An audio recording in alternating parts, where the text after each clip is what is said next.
ሰበር ዜና የፌዴራል መንግስትና ህወሓት በፕሪቶሪያ ታሪካዊውን የግጭት ማቆም ስምምነት ከተፈራረሙ ከ3 ዓመታት በኋላ ስምምነቱን አደጋ ላይ የሚጥል አዲስ ውጥረት በአፋርና ትግራይ ድንበር ተቀስቅሷል።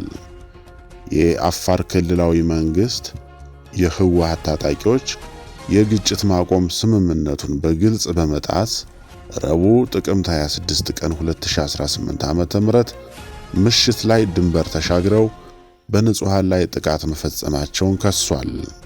የአፋር ክልል መንግስት ምሽቱን ባወጣው መግለጫ እንዳስታወቀው የህወሓት ታጣቂዎች ከምሽቱ 1 ሰዓት ገደማ በክልሉ ዞን 2 መጋሌ ወረዳ ቶንሳ ቀበሌ በኩል ወደ አፋር ግዛት ገብተዋል።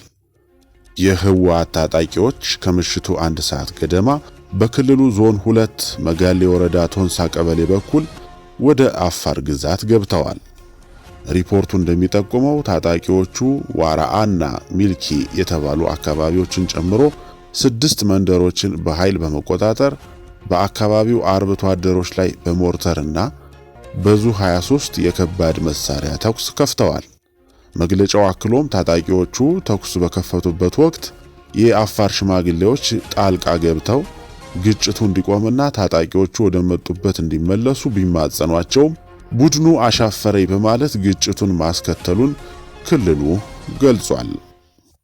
የአፋር ክልላዊ መንግስት በመግለጫው ህወሓት የፕሪቶሪያውን ስምምነት በግልጽ አፍርሷል ሲል የከሰሰ ሲሆን ቡድኑ ከፈጸመው ጠባጫሪ ድርጊት በአስቸኳይ ካልተቆጠበ የክልሉ መንግስት የዜጎችን ደህንነትና ሉዓላዊ ድንበሩን ከውጫዊ ጥቃት የመከላከልና የማስጠበቅ ኃላፊነቱን እንደሚወጣ በጥብቅ አስጠንቅቋል። ይህ ዘገባ እስከተጠናቀረበት ሰዓት ድረስ የትግራይ ጊዜያዊ አስተዳደር በአፋር ክልል መንግስት በቀረበው ውንጀላ ዙሪያ በይፋ የሰጠው ምላሽ የለም። ይህ አዲስ ግጭት የተከሰተው የኢትዮጵያ ጦር ኃይሎች ጠቅላይ ኤታማዦር ሹም ፊልድ ማርሻል ብርሃኑ ጁላ ከ2 ቀናት በፊት ህወሓት ከፕሪቶሪያ ስምምነት በኋላ ፈጽሟቸዋል ያሏቸው ትንኮሳዎችና ሴራዎች ወደ ጦርነት ለመግባት ከበቂ በላይ ናቸው ሲሉ ጠንካራ ማስጠንቀቂያ ከሰጡ በኋላ መሆኑን የሁኔታውን አሳሳቢነት ይጨምራል። የፕሪቶሪያው ስምምነት የ2 ዓመቱን ደም አፋሳሽ ጦርነት ያስቆመ ሲሆን በቅርቡ የአውሮፓ ህብረትና አባል ሀገራት በፈራሚዎቹ መካከል ፖለቲካዊ ውይይት እንዲጀመር ጥሪ ማቅረባቸው ይታወሳል። የዛሬው ክስተት ግን ይህንን የሰላም ተስፋ በድጋሚ ጥያቄ ውስጥ የሚከት ሆኗል።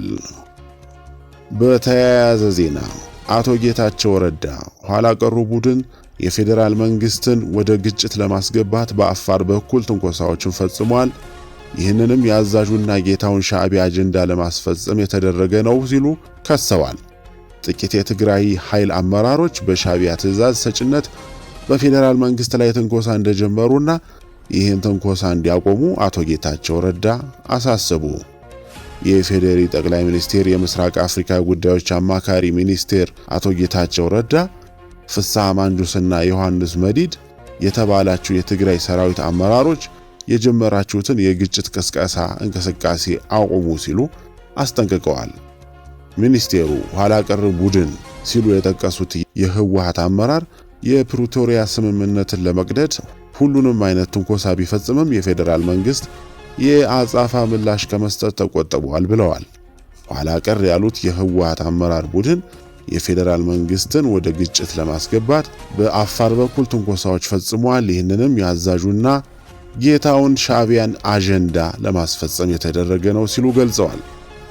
በአፋር ክልል በኩል በፌዴራል መንግስት ላይ የተደረገው ትንኮሳ ጄኔራል ፍስሐ ማንጁስና ጄኔራል ዮሐንስ መዲድ ናቸው የመሩት፣ ማቆም ያለባቸው እነሱ ናቸው ሲሉ አሳስበዋል።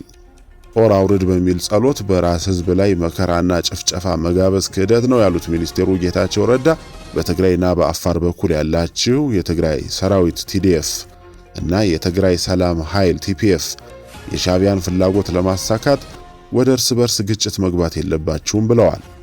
ለትግራይ የሚያስብና አርባና ያለው ሰው 3ኛ ዓመቱን ያስቆጠረውን የፕሪቶሪያ ውል ከወዴት ደረሰ ብሎ መጠየቅ ብቻ ነው የሚያዋጣው ሲሉ አቶ ጌታቸው ረዳ ገልጸዋል።